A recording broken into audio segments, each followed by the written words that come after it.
प्रभु यीशु मसीह के मधुर और मीठे नाम में आज दिनांक 27 जनवरी दिन शनिवार को आप सब श्रोताओं का हम स्वागत करते हैं। आज के दिन के लिए जो वचन लिया गया है न्यायियों की पुस्तक उसका 16 अध्याय 6 पद। तब दलीला ने सिमसोन से कहा, मुझे बता दे कि तेरे बड़े बल का भेद क्या है और किसी रीति से कोई तुझे बांध कर दबा रख सके। प्रियो, दलीला ने सिमसोन से उसकी महान शक्ति का स्रोत बताने को कहा।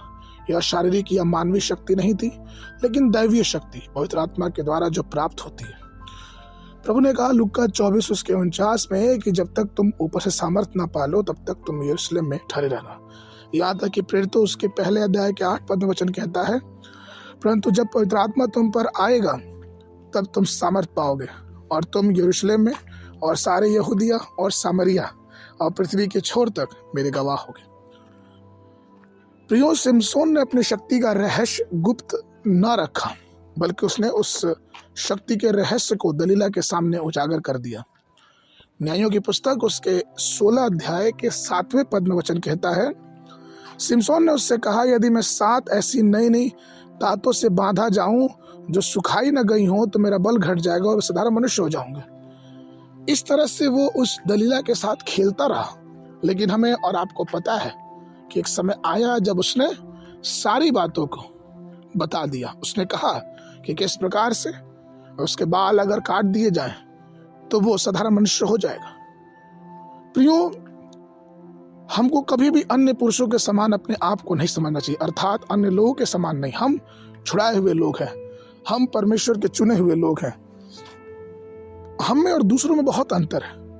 बाकी लोग दुनिया में बस जीते हैं, लेकिन हम दुनिया में जीने के बाद भी अनंत जीवन के भागी होने के लिए बुलाए गए हैं। इसलिए हमारा आचरण, व्यवहार, कार्य सब कुछ स्वर्ग के अनुसार होना चाहिए। एक बार एक किसान को एक शेर का बच्चा मिला। वो उसे घर लेके आया और उसने उनको सूअरों के साथ रख दिया। बच्चा धीरे धीरे बड़ा होता गया और एक दिन जब वो बच्चा पानी पी रहा था तालाब के पास, तो उसने अपने प्रतिबिंब को देखा और उसको अपने आप की परछाई को देख के उसे बहुत खुशी लगी और वो अचानक बहुत जोर से चिल्लाया, अर्थात वो गरजा। और जब वो गरजा तो उसके 7 सूअरों के बच्चे जो पानी पी रहे थे वो वहां से भाग गए। कहने का तात्पर्य यह है प्रियो कि अगर उकाब का बच्चा मुर्गियों के बच्चे के साथ भी रहे, फिर भी उसका व्यवहार, उसका आचरण मुर्गी के बच्चे के समान नहीं होता। ठीक उसी प्रकार हम भी परमेश्वर के चुने हुए लोग हैं।